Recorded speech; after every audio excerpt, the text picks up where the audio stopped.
Welcome to The First Turn. I'm your host, Hyena, and today, Llama and I are talking about the release for the Necron and AdMech Codices for Warhammer 40k.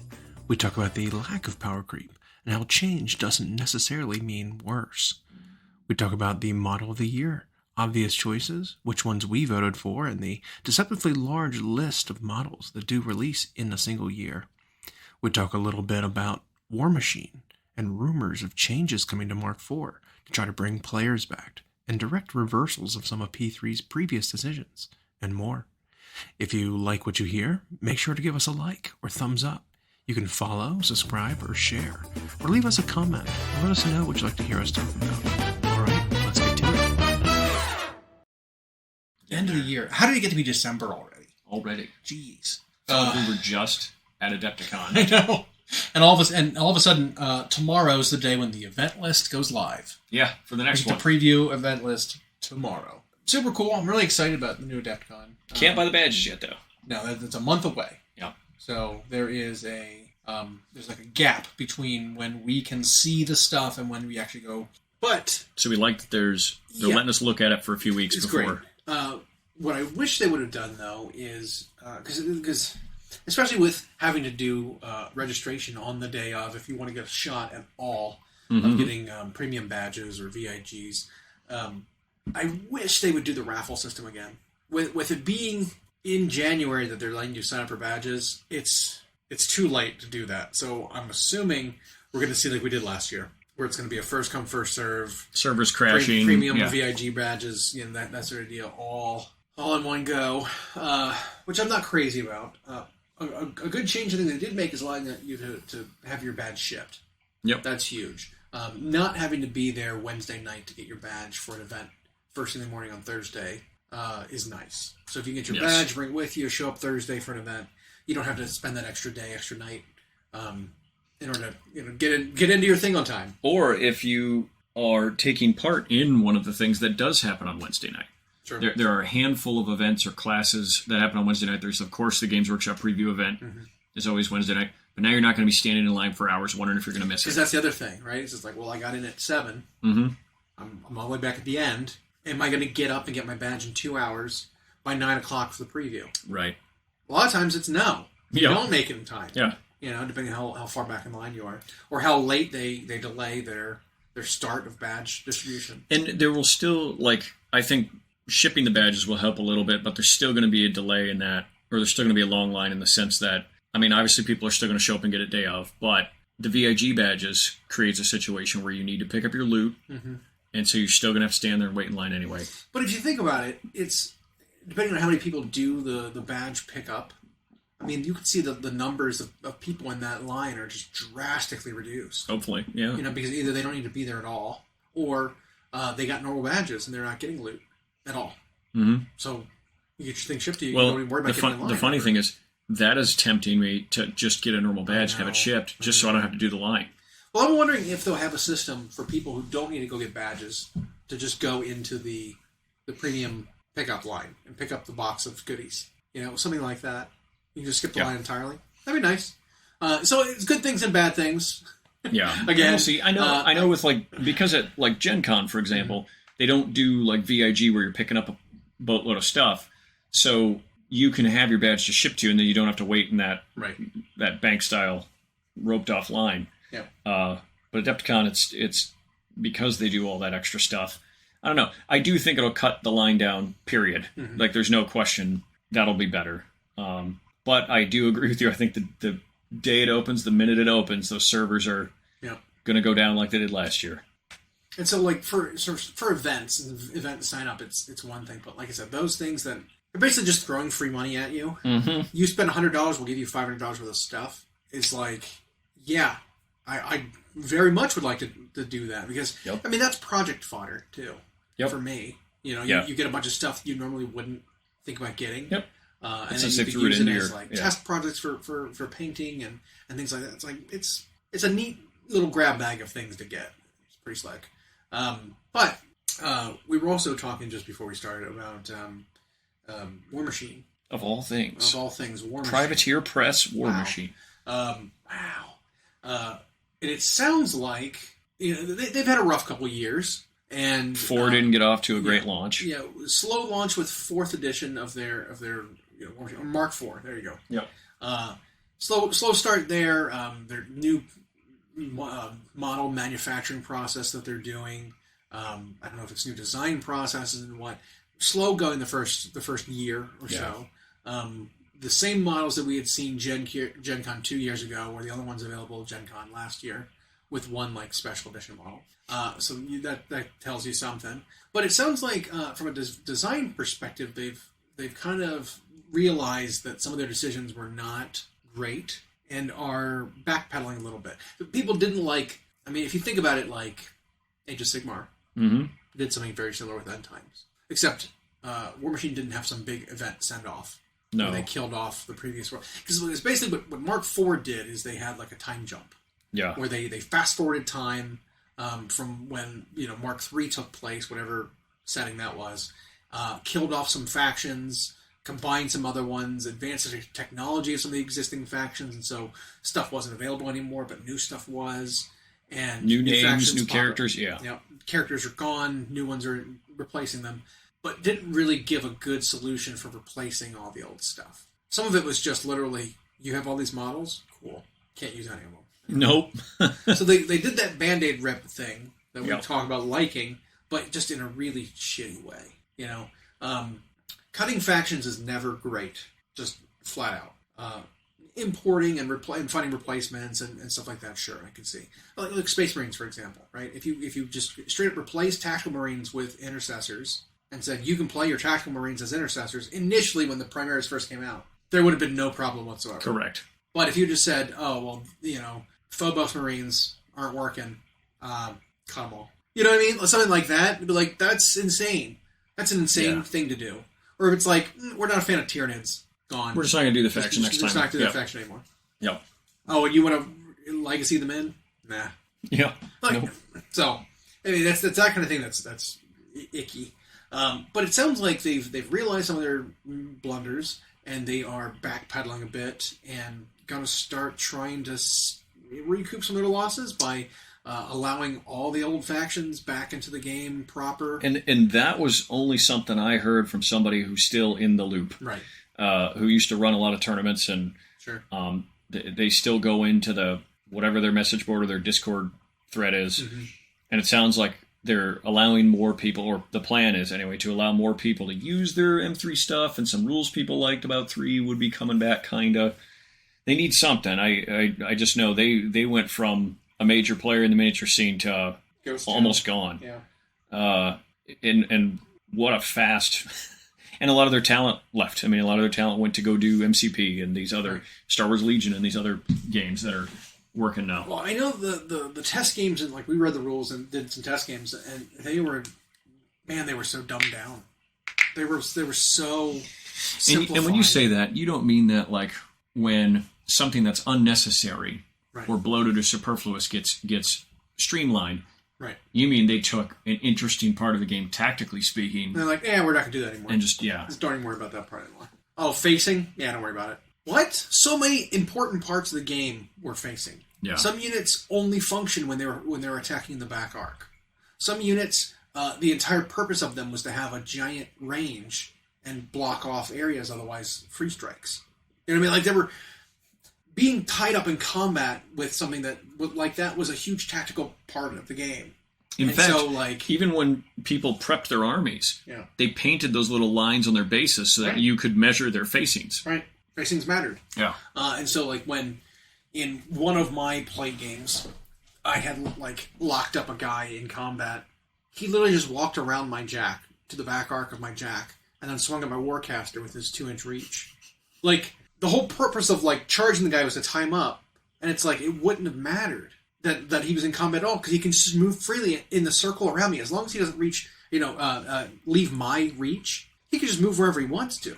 Leaving that reach is like, sure, you can't do that. You have to disengage or whatever and do that. But like, the attacks of opportunity system was gone. The free strikes thing was gone. You either stayed or you moved around in the arc or you left combat.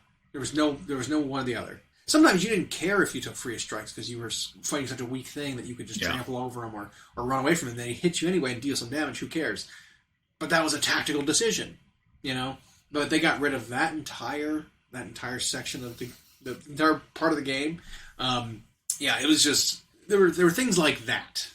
There were things that they got rid of that I liked. Not being able to like deviate, fire at a target that's clearly out of range, and deviate, scatter 6 inches towards your target and still hit them. Probably a good thing to get rid of that kind of thing. Because that was a tactic that you did. Oh, it's too hard to hit you. Well, I'm going to fire a blast weapon at you and hope that it scatters onto you and hits you anyway. It's like an old-fashioned cannonball. It's just doink. I mean, that was one of the shittiest bits of Warhammer Fantasy. Back when it was a thing. Is you'd always aim 6 inches ahead of your target and then hope that you did your 2 bounces, because your average dice on 2 bounces was like 8 inches. And so it's like, I'm just going to hope to scatter and bounce twice into your unit and still have full effectiveness after my cannonball hits the ground 2 times. Still just one-shots anything it touches. It's like, silly. If the cannonball had reduced damage or something like that, it'd been fine. But no. Full effectiveness. Just to give anything. Mechanics like that going away, I'm fine with. You know? Yeah. But yeah, there were so many things that were just like, man, you missed here. And so it's maybe that's so. And again, I don't have the full details, so kind of. So maybe some of those mechanics, those kind of pressure points are going to be coming back.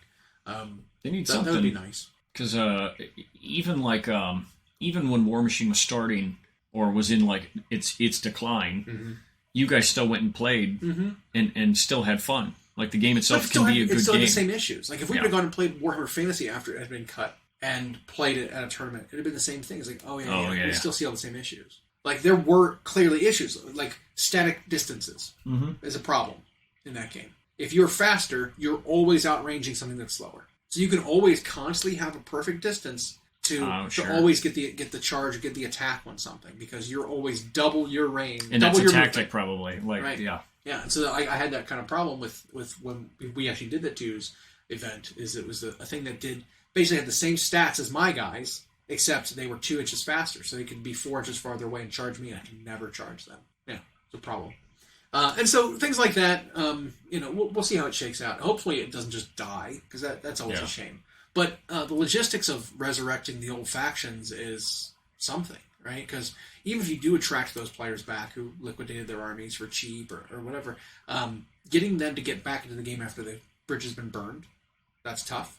And then trying to support a model line of old models that maybe you don't make anymore, you don't have any more of. And convince new players to get these old models. Right. Or even, convincing the same players who had armies to get back into it, but now the models that they need to add to their army to make it competitive aren't available because you don't make them, or you don't have any, or whatever. It's just, it's hard to come back, I feel like, from that. It is. And a lot of those players didn't leave tabletop gaming. They just went and started doing something else. MCP is a huge replacement for Warmachine, because it's got that same that similar kind of feel where it's a very clean, it's a very 2-dimensional game. You've got your gaming aids on the side in terms of either tokens or cards or rings or smoke. Right, everybody brings their little Plano tackle box full of stuff. And so it's a very similar game. And you got to know your spacings. You got to know all but that was very attractive to the same kind of people who liked Warmachine and Hordes. So, moving on. Still kind of slow. It's getting towards Christmas, slow. We've had most of our announcements and reveals for the year, but there is still one thing going on from Games Workshop that is... and I forget about it every year that they do this. Yeah. It's the 25 days Advent calendar leading up to Christmas. And today we're on day 7? 7, I think? 7, right. And it's all over the place. I'll say that. It is. But I think I've got some guesses. Well, they do end up revealing these pretty quick, don't they? Yes, they do. Well, usually they're themed, too. So like last year, it was very chaos-themed. Okay. So there were lots of... I think I'm remembering last year. Because they were prepping us, I think, for all the slaves of darkness stuff. Yeah. I think it was a lot of that kind of stuff was shown off last year. This year, I don't see a common theme so far, but some things are reminiscent, they're reminding me of certain other things. Like there's one with a hand clutching a book that's clearly got Nurgle script written in it. Okay. Super cool. So like you see the arm with the like the black fingernails. And he's he's clutching it midway through the book. Well, the book cover has the 3 circles of Nurgle. Oh, yeah. That symbol. Yeah. And then you can see in like the flyers that are falling out is like the Maggotkin fly, like kind of like the circle with the 2 wings. And that could end up anything. I mean, that could end up for Warcry, for But that symbol is clearly not like Death Guard, right? It's very clearly that this is AOS Nurgle, right? So I mean, it could be Plague Monk. I don't think it's a rat arm, but maybe it could be. I mean, because people have been speculating like new Skrulk or something akin to that, or new Plague Priest or Plague Censor Bearers, Plague Monks, that kind of thing potentially. But Maggotkin of Nurgle definitely could use some stuff. And that might be a long ratty hand. It might be like Splinter. But the symbol is a Maggotkin symbol. It's a fly. And usually the Plague Monks don't carry around that kind of iconography. What if they add a rat priest to the Nurgle Maggotkin army? So I think that's where that one is. Yeah, I think it's that or it's Underworlds. Yeah. But it's still AOS adjacent for one of those factions. We had a Minefield sign, which to me that screams Necromunda. Oh yeah. Caution, minefield. Ash waste. Yeah, like an ash waste thing. I think that's what we're looking at there. Some kind of terrain piece. Yeah, there's like barbed wire. Barbed wire. There's like a skull and like some kind of sandy ground. I think it's I think it's an ash waste kind of deal. There is a cape with fur-lined cloak. And it looks like it's got some scrolls or some maybe purity seals. We might be looking at something for Space Wolves. Maybe, because I mean, there's also this. There's a skeleton with. I'm torn on the skeleton. It has a cross purity seal, and it's on a pole with flames. Yeah, which is interesting. So you're thinking something different? It might be Imperium, but okay. I don't think any of this is Old World. Okay. So far. Okay. Yeah, I can see that. I think I agree with that. I mean, the bamboo seems very low tech. The scrolls do not seem like purity seals to me. Like, I don't think that's a 40k thing. I think we're looking at something AOS for that one too. Could be. What is a crossed bones symbol? Oh yeah, it is crossed bones. What does that even like? What does that even symbolize? I mean, maybe that's an Old World thing. It could be. Oh, maybe. Because like, think about the Knights of Mor. That was like a regiment of renown in the Old World. I forget what city it's from, but the Mor Knights, worship like Shaish, the realm of death. So they were like grim, just really dark knights. So maybe something like that. Maybe. We've got some sort of Grail relic. Maybe from Bretonnia, so maybe I'm wrong and it is Old World. I don't know. The bamboo throws me off though, so I don't know. Because the only place we've really seen bamboo recently in any of the designs has been like Warcry. Rotmire Creed, yeah. Rotmire Creed, had it, yeah. And so like look at all the terrain from the Gur set. Yep. It was all bamboo. So I don't know. Could be a little something for every. It's a tough one. There's like a wing, the tips of a wing. I've got some thoughts on this one because that wing specifically doesn't necessarily look like natural feathers. I think they kind of look metallic, like they're metal wings, like they're blades. Think the Vulture from Spider-Man, a little bit like that, right? But maybe that's not too far off calling it the Vulture because there was a faction in Necromunda that had that kind of thing. They were called the Spirers. I think we maybe talked about this a couple weeks ago. Oh, maybe. But the Spirers lived up in the spire of Necromunda, and they were like rich nobles who would like gear themselves out to go have the most dangerous game, where they'd hunt people down in the Necromunda underbelly, and they were like decked out, and some of the old models had like multi-feathered metal wings like this. So because they had like jump packs with like wings on them. Yeah. So something like that, or another wild guess might be something like. Maybe they are like black, like raveny wings for like, I don't know, Morgar? Oh, like an old Beast of Chaos character? Yeah. Because he had big, like, long feathered raven wings. Malagor. Oh, Malagor. Yeah, sorry, not Morgar. Morgar was the Gave Spawn, the mutation one. Yep. Malagor, the Dark Omen had the wings. Yeah. Yep. So maybe that could be something. Or maybe like an AOS resurgence of him. It looks like there's tendrils of like white hair, perhaps, in the top left. I mean, maybe it's Daughters of Cain. I mean, like it could be lots of other things too. You know what I mean? Yeah, like, these are such small. But I got some.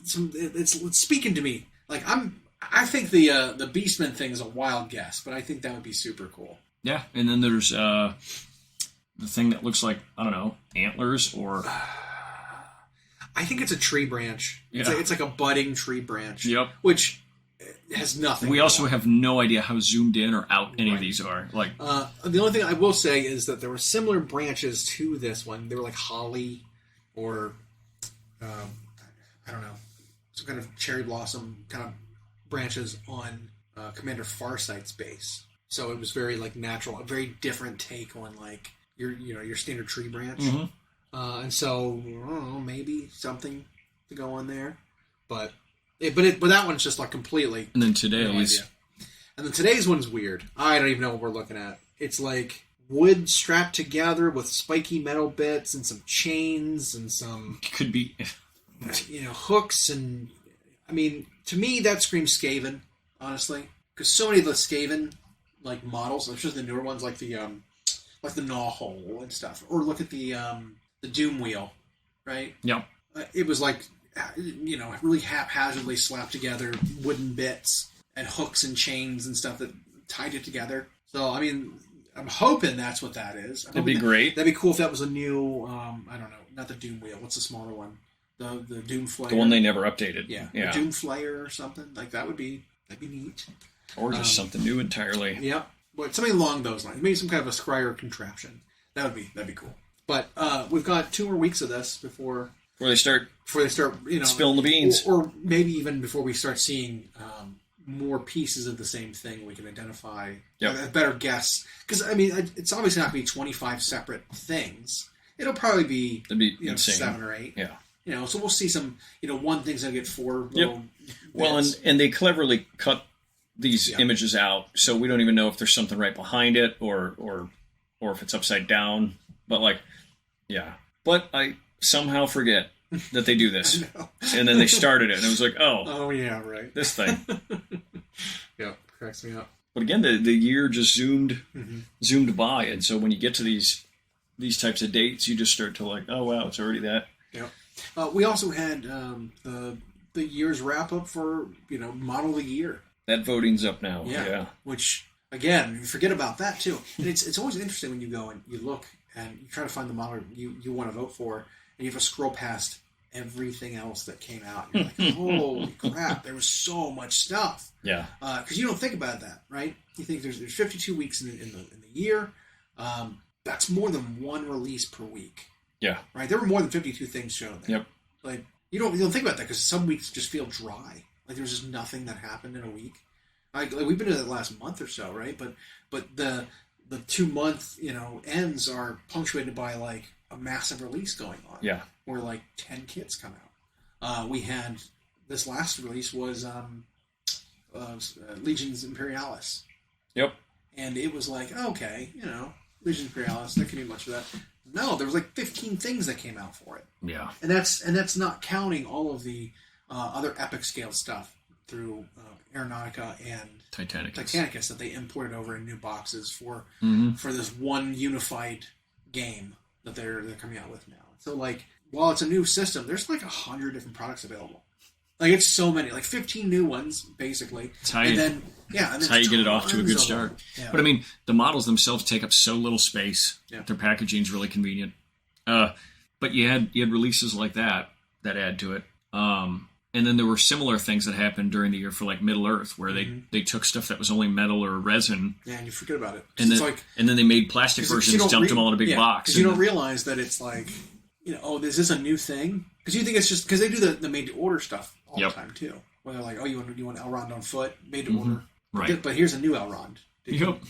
And like a lot of times, because I'm not into it, like I can't tell the difference. At a glance, I don't tell. Admittedly, when I see a Middle Earth article, I just scroll right past it. Yeah, it's neat they're trying to do the clear plastic for the new Ghost. Yeah, Army of the Dead. Yeah. I wonder how they're gonna. I wonder if this is a test, and they're gonna see how it goes and see how people like it and see how easy it is to paint. Because at the very least, if it's as hard of a plastic as normal GW plastic, you can just prime the whole thing and paint over it. Yeah. Right? Yep. But if you do want to use some of the base plastic that is clear, you can potentially get some cool effects with it.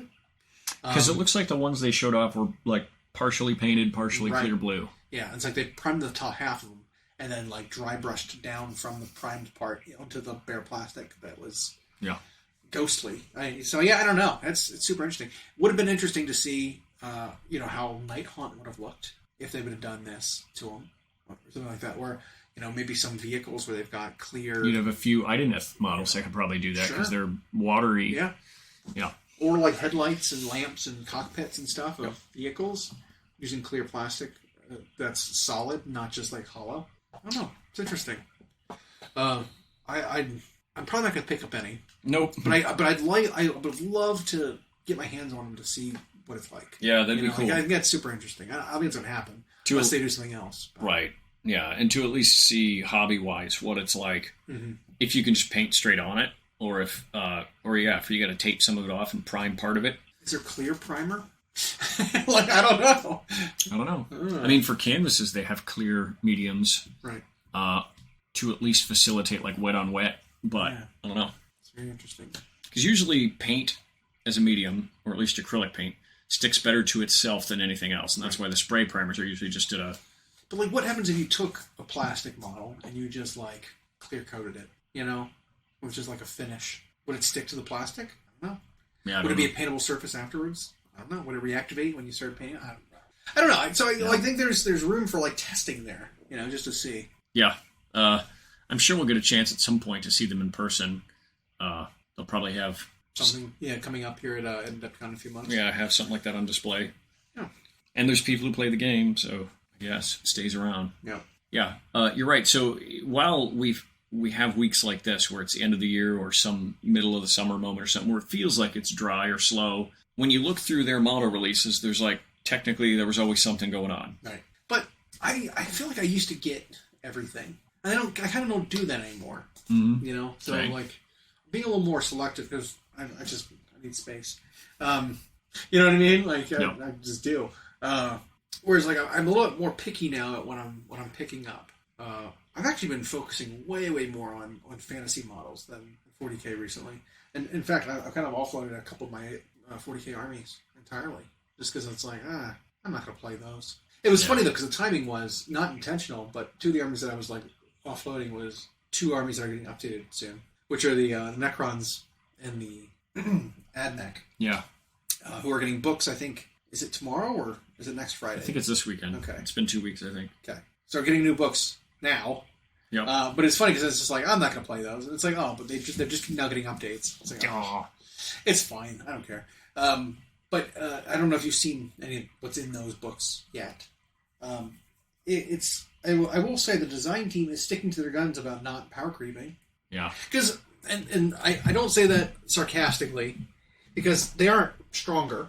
Yep. But there is new stuff and new ways to play, and I don't necessarily think the new stuff is stronger than the old stuff, but there are definitely improvements, and then there are definitely some weaker sub-factions. Yeah. Like, if you get 5 or 6 things, something's got to be on the bottom, right? All 6 of them are not going to be identically powered, right? Because then what would be the point? If it doesn't matter what your gameplay and game style is or play style is, if all 6 of them are equally powerful, then it's like, why have 6? Right? You just flip a coin or whatever. Necrons, I think, was an interesting one because they gave you lots of ways to play, and like with Tyranids, you actually have better advantages playing certain things in the wrong sub-faction. Quote-unquote wrong, right? Yep. Like Crusher Stampede is still a thing. It exists for Tyranids, and it's supposed to be the monster one, but it's not the best one for monsters. No. Because you get other ones that give you invulns and feel no pains and regens and things like that. That's just like, this is just better than the one that's intended for them. I mean, obviously, like a psychic detachment won't work if you don't have psychic bugs. Yep. So, like, it hits the mark there, but doesn't mean psychic bugs are useless in other detachments either. Nope. But it seems like Necrons is a lot like this, where you're intended to have these specific units be, showcased in these sub-factions, but they end up just being better in a different one. Like I think the translocation one that's meant to be for Catan is like a good example of that. Like, it's just a solid sub-faction. You just get to teleport your stuff around, put them in reserves, and pop them back out. Yep. Things like that. And so, like, it's meant to be like, oh, well, your trans-dimensional beings are meant to be in this, and they get an advantage, but it's just good mechanically. Yeah. Like, anything can take advantage of it. You pop outside a 9 and just fire away. So it's interesting. One of them that I don't think hit the mark was one that's focused around overlords.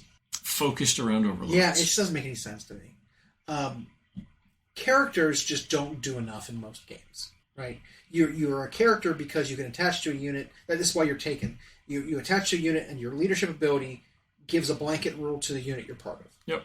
You just ignore what your character's shooting attacks are and stuff. You're giving the rules to the unit. Right. The Praetorian, whatever, the Silent King's court detachment, it gives a bunch of rules to the attacks of the overlords themselves. And it's like, it's not good enough. Like, here, overlord, get +1 attack. Or, +1 to wound on your overlord's scythe attacks. Right. All 3 of them. It's like, that's not good. Trying to make that work is not good. And then there's very little, like, other benefits. Right. So if you're bringing lots of overlords, you're better off just playing the original detachment that makes that when you attach to a unit, that unit gets +1 to hit. Yep. That's just a way better effect. It's a better multiplier. Yeah. I mean, it's the same kind of thing when we think about games where you look at the cost of a hero for 100 points. Right? Think AOS. Yep. Hero for 100 points. What's a hero got? 4 or 5 attacks at damage 2. Yep. If you're a fighty hero. Okay? We'll look at 100 points of a unit that's combat-oriented. Right? Whether it's 5 20-point guys that are great weapons, they'd each have 2 attacks apiece. Often with, like, exploding 6s of some kind, or something like that, or like can get a buff to get +1 attack per guy. And all of a sudden, that 100 points of guys is just straight up better than 100 points of character. Yep. Every time. And they'll often have twice as many wounds as the character has. And they'll have ways to regenerate. Yep. And it's just like, well, why am I trying to force this character into trying to do the heavy lifting when a unit is clearly superior? Correct. Why even bother? And so it feels like you're trying to do that with this Necron detachment. It's like, what's the best thing you can take advantage of? Command barge. It's like a command barge is not either durable, strong, tough, or quick enough to take it to like win you a game by going out and fighting. You know what I mean? Yeah. And so it's just, it's a really weird detachment, and maybe someone will find a way to make it work. But at face value, I think it's the weakest one that they've presented. Okay. With. Yeah, like you said, there's always got to be one. Yeah. And that's, I mean, no matter what they would have tried to do with that, it's like by choosing to go thematically around. Mm-hmm. Silent King shows up and every lord does what he wants, so we're going to make a detachment based around that.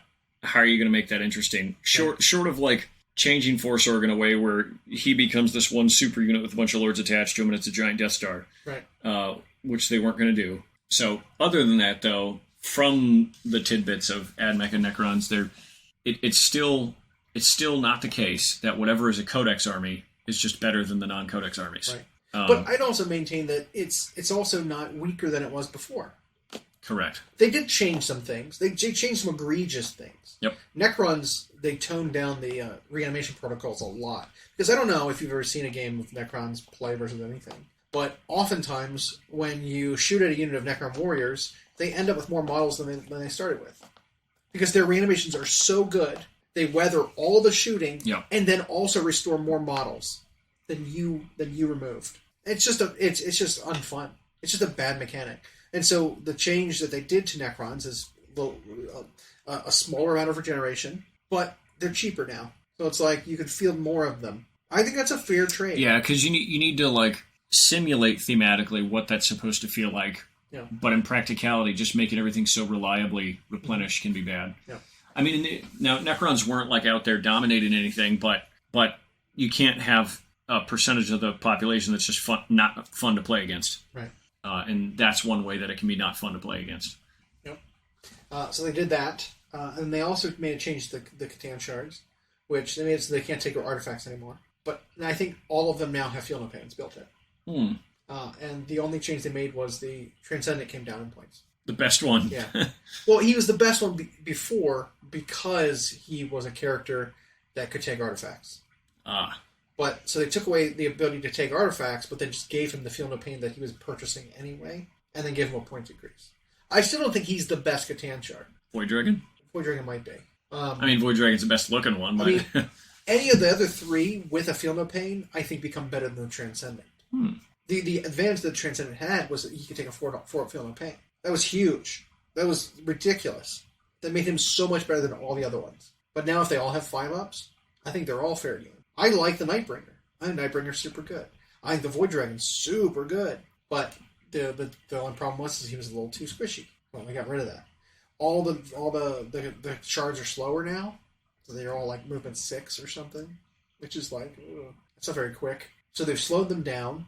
They've kept their damage gates. They still have their 4-up invuln, 5-up Feel No Pain, and half damage. But they're still like in that 300-point range. Yeah. Close to, but sub 300. And it's like, I think it's fine. I don't see a problem with it. They have to have a CAD design somewhere. For a new Nightbringer and or new Deceiver, right? Yeah. I mean, Void Dragon looks so good. They've got an idea of how to do it. Transcendent one's fine. It came with that great big kit. Well, and that's the issue with that, is you have to buy a Tesseract Vault in order to get it. And if you want to play 3 of them, you have to buy 3 of those vaults. Yeah. That's insane. Yeah. That's Yep. Yeah. Needs to be released separately. But, and those two just need an upgrade. Make them look cool like the Void Dragon, and that would be absolutely super sexy. Or get rid of them. Because they're this big. They're like 3 inches tall. They're on a 50 mil base. Yeah. Which is insane. Whereas the Void Dragon's on like an 80. Yeah. Well, he's big, cool centerpiecey looking, which they should be. Yeah. You're right. They need to do that, or time to get rid of them. But like I said, both the books seem fine. I know there's a lot of complaining. I mean, this is a common thing. Every time a new codex or data, whatever, battle tome comes out, something changes. It's not the same as it used to be. Yep. Therefore, they've nerfed my army. Right. That's the conclusion. Right.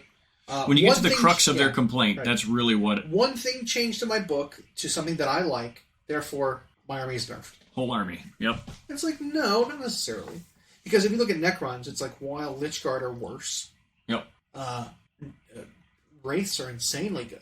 Wraiths are very, very good now. They went from being like, I could play them, but I've got Lichguard, to now like, Lichguard step aside, Wraiths are here. Especially in the detachment that makes them better. I think Wraiths are super, but that's kind of the thing. There's combos and there's like units in the army now that are going to be taking over and doing the work that other units no longer will be. I'm fine with warriors just being objective holders. Yep. You know what I mean? Like I'm fine if a warrior, a Necron warrior blob doesn't weather a Titan's fire, but then also trade up against everything because it can kill everything with its lethal hits. I'm fine with Necron warriors not being able to destroy everything. Let the other stuff do things. Yep. You know what I mean?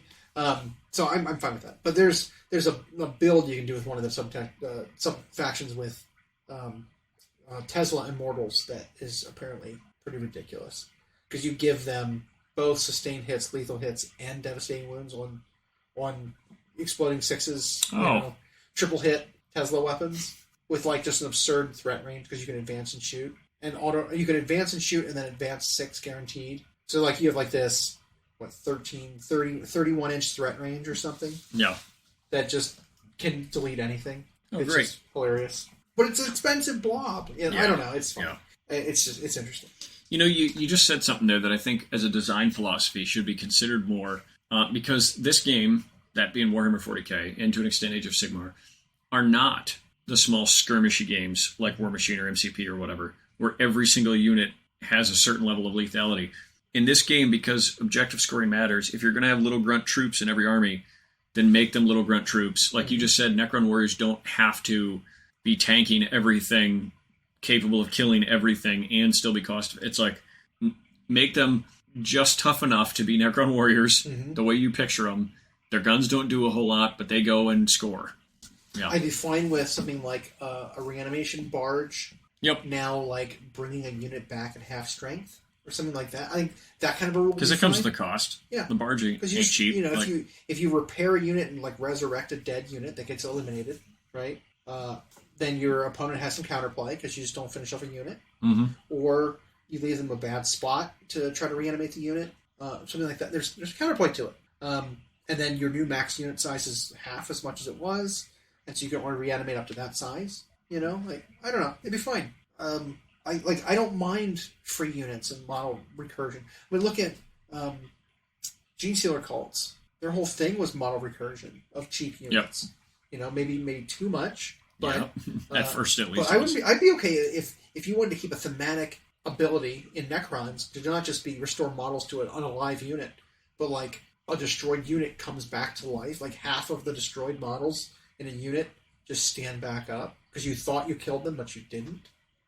But you had to have some kind of thing like a resurrection orb, you know, apply the energy to them. Yeah. Or a barge come by and just like repair them, and they'll like half of them get back up.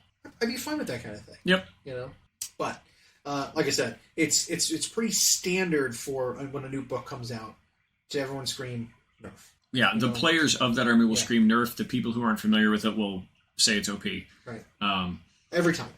Those are the two loudest reactions you always get. Yeah. And what we also find is after we get a few weeks or months of data, those cries all end up often incorrect. Right.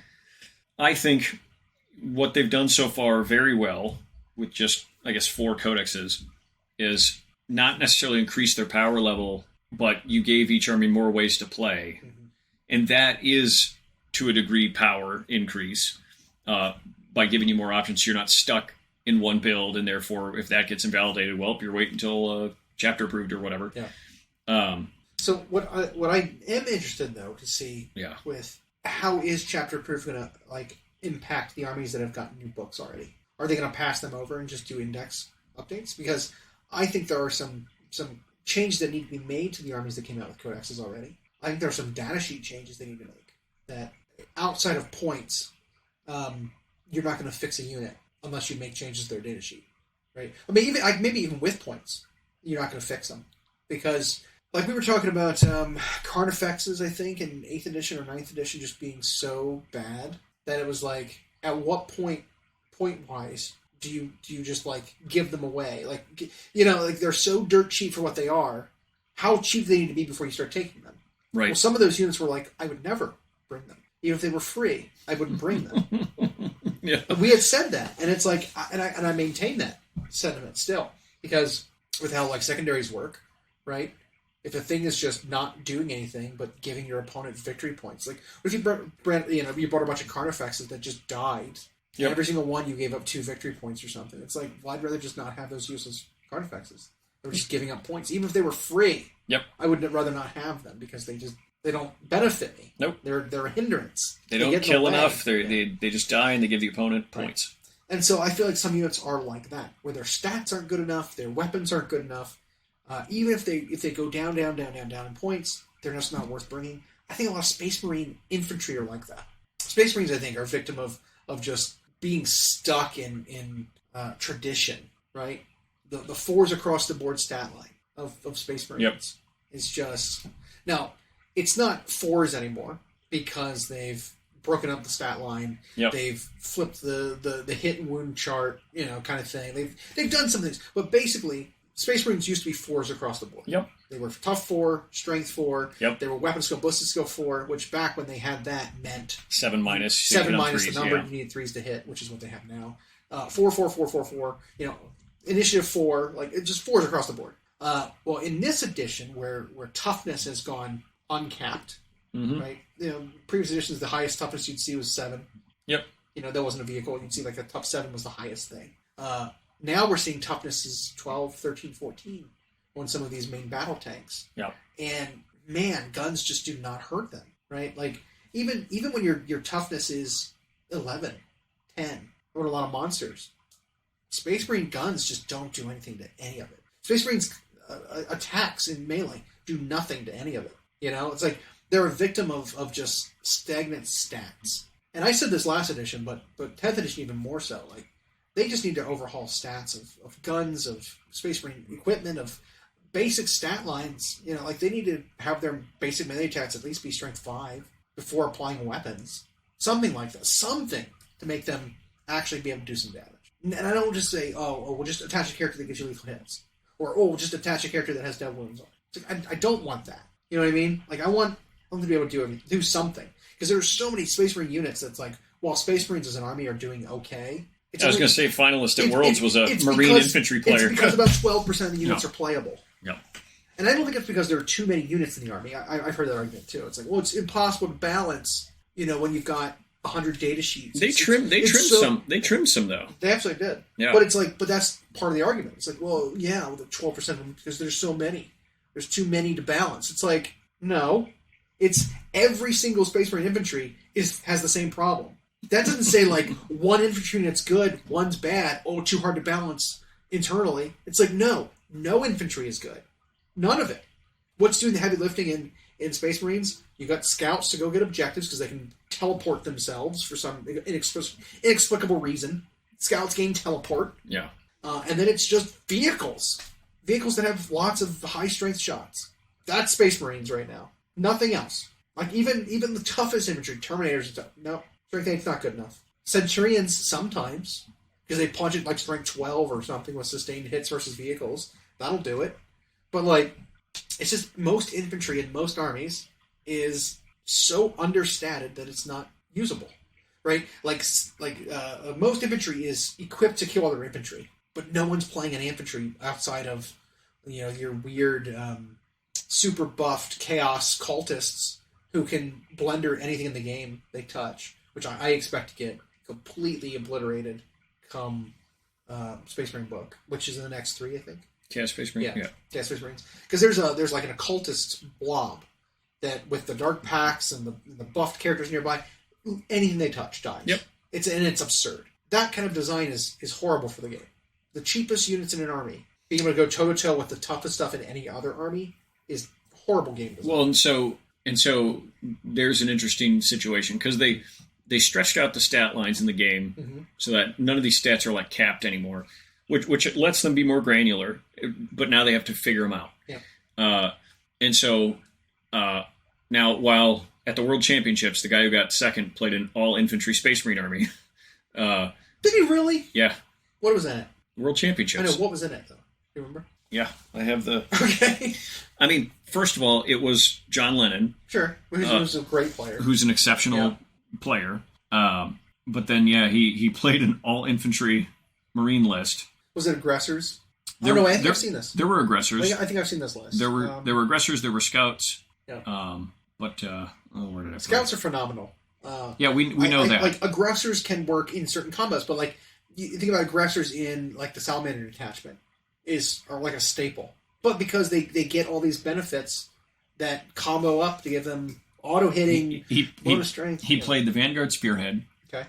He played Ultramarines. Okay. He played Marnius Calgar, Uriel Ventress, and Apothecary Biologus, and then aggressors, Centurions, Eradicators, Company Heroes, Inceptors, Scouts.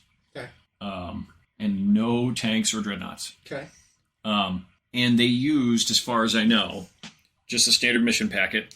And so it was grid terrain, not player placed. Sure. But none of that is power armor, though. Okay. Just a funny. It's all Primaris. None of it's like power armor, though. Like it's aggressors are in Gravis armor. There's Centurion armor. Inceptors. Inceptors are in Gravis armor. Gravis, and Centurion scouts. What's the ones with the Geordie LaForge glasses? Those are Inceptors. Those are the guys with like the plasma pistols, right? Yeah. The moon shoe guys. The moon shoes. Yeah. They're in Gravis. No, and he had one of the. No, the company champions are company heroes. Company heroes. But regardless. But infantry. Yeah.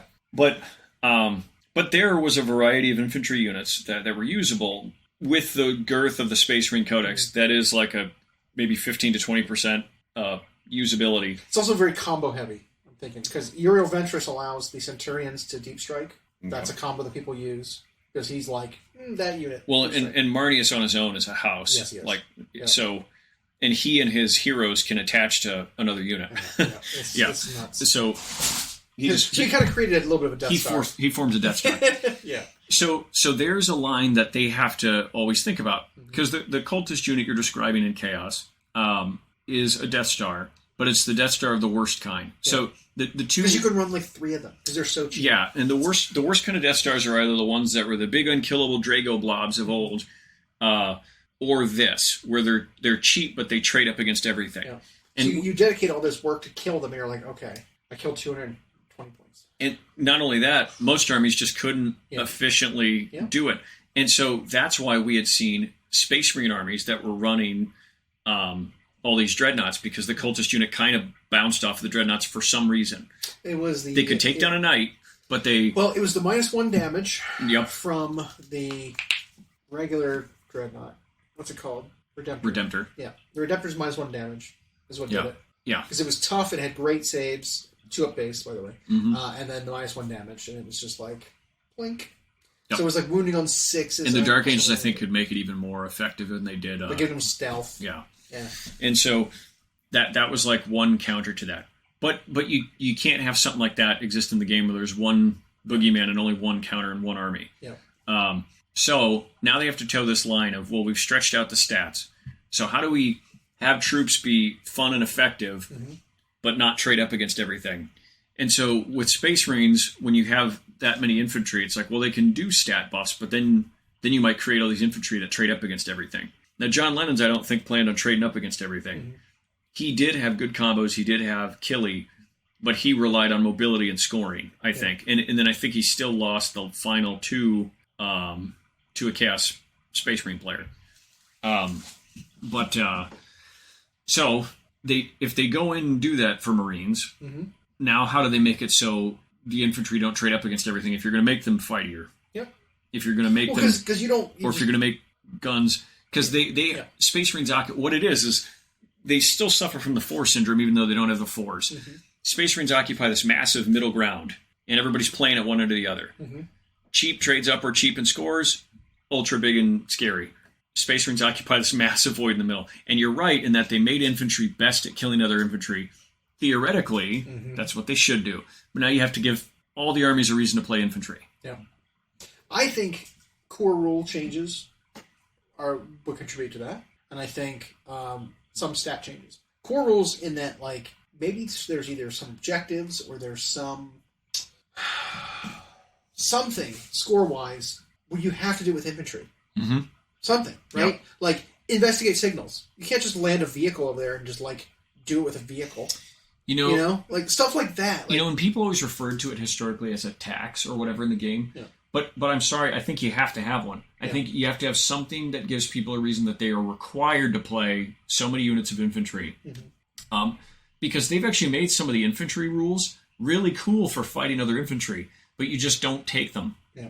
The reason the successful Tyranid list right now, the only infantry they were including melee warriors for a while, but they found Gene Stealers did it better. And the reason is Gene Stealers have the ability to explode or proc into bigger targets. So it's that trade up thing. And they make an enormous screen. So you can't have every infantry doing that. I actually don't think that's super healthy.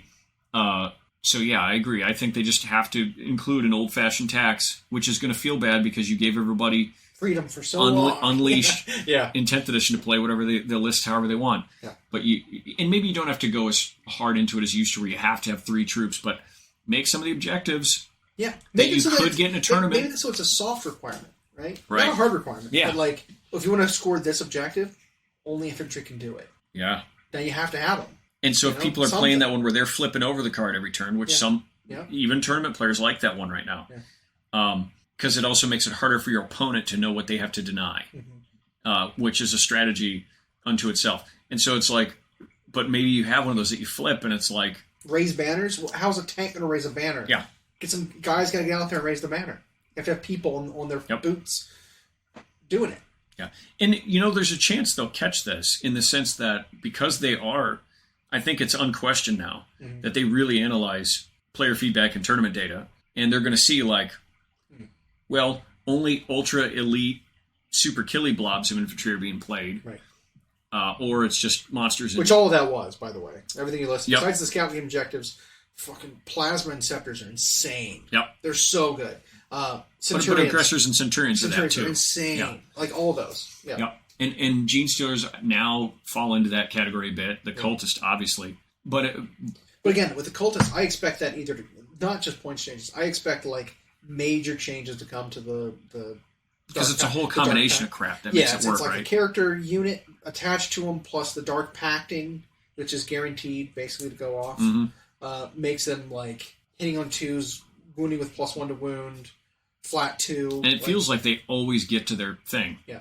Well, so the Dark Pact is, I believe, you will always get it off. If you declare Dark Pact, it happens. And you get to choose the rule. It's like a random chart or something, you choose what happens. You choose which one you want, you roll for it, and if you fail your bravery, you just take some damage. But you still get it off. That, right there, is a problem. If you failed it, I think you should not get it. Sorry, you don't get it. You failed your Dark Pact bravery check. Maybe increase their bravery so it's harder to succeed, and then when you fail, you don't get it. Yeah, Something like that. I'll be interested. And they might come up with a solution that's, whatever. Because that was the worry when Space Marines, or Chaos Space Marines first were being shown off in their index. It was like, oh, this Dark Pact ability is awful. You just hurt yourself not to get an ability to go off? Cool. Space Marines, meanwhile, just get these rules for free. Yeah. I have to roll to see if I get mine every single time, and if I don't, I hurt myself. Right.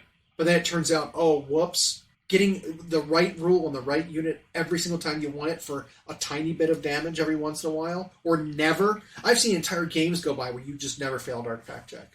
Well, I took a mortal wound. Why I feel no pain? 0. Well, and there's the other thing. That cultist unit, or at least one of them, always seems to get to their target anyway. Yeah. Like, it just... Well, part of that, too, I have an answer for that, too, is the way we're doing things in non-official, non-GW tournaments and playstyle, it's a combination of things. Player place terrain. Right. We've been doing that. Each player gets an identical set of terrain that they place on their own half of the board to benefit themselves. That, and then the way we do ruins, which every single building we play with is ruins, which I think is a problem. The bottom floor is obscured. Yeah. So you can't see anything in the bottom floor of the ruins. Second and third levels, whatever, yes, you can. But that infantry can move through those solid walls without being seen. It's similar to how what Blood Angels did so well with their Sanguinary Guard. For that little bit of ninth edition, with GW placed terrain, because they were so close together, you could jump pack from one piece of terrain to the other without being seen, and you were safe the entire way to your target. You could charge without needing line of sight. Yep. And through building. And then you got there and you just blundered. So that's kind of what they're doing. They're skipping from building to building, out of line of sight the whole time, taking minimal casualties because of you've set your own terrain up properly to block all line of sight. And players have really enjoyed the player place terrain, but we saw even success with the cultist unit at the World Championship event because the terrain is probably still favorable to them. Yeah. But I did notice, but they're also durable. 5 Film Pain. Correct, so. Which is the same thing that Gene Stealers experience. They just can't get jacked up like the cultists quite. But we did see the cultists die more frequently at the World Championships, because they couldn't just place their terrain in like a stair step to where they needed to go. There were situations even early in the game where the Marine player was able to drop in Inceptors or drop in this unit over here and then kind of take out big chunks of them. But now maybe that Marine player is out of position because they had to destroy that unit. Correct. And there's 2 more of them. Yeah. And then when they landed, they're in perfect line of sight for a Forge Fiend to blast them with 3 damage plasma guns. And they stretch the unit out and they're scoring on something. And And so either way, I agree. I think the whole Dark Pact cultist thing will get looked at. Mm-hmm. They might even do something. Or cultists can't do Dark Pact. I was going to say they'll just define what units can, and that might not be a part of that. It could end up just written into their codex differently. Yeah.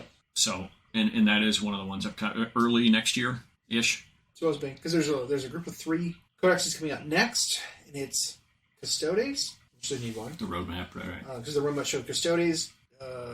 There's a supplement for one of the Space Marine chapters. Blood Angels was first, yeah. Is it Blood Angels or Dark Angels? That's a good question. So one of the Space Marine chapters is getting a supplement. I think it was Blood Angel or Dark Angels, because we saw there's a couple of Dark Angels characters coming out, right? You could be right. I think it's Dark Angels, Custodes. Oh, Dark Angels, Orcs, Custodes. Orcs, Custodes. Tau, Chaos Space Tau, Marines. Chaos Space Marines, yeah. Yeah. So those are the next 5 things. Those 5 are all listed spring 24. Okay.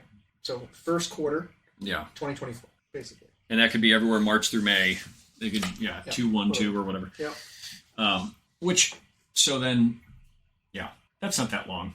As we've just discussed, the year flew by. Like crazy. It flew by like when you get that food you've been craving for a long time, that slice of whatever, pie, cheesecake, and you get to the end, by the time you're at that last bite, you hear your fork tink off the plate, and you're like, hey, where'd it go? And it's all gone. Yeah.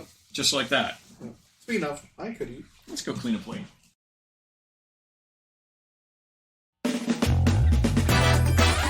Thanks for listening. We hope you enjoyed.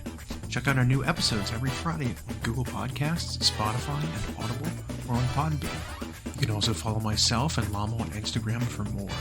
We are at Hyena Paints Minis and at Llama Paints Minis. Music provided by Kevin MacLeod at incompetech.com. And as always, we will catch you next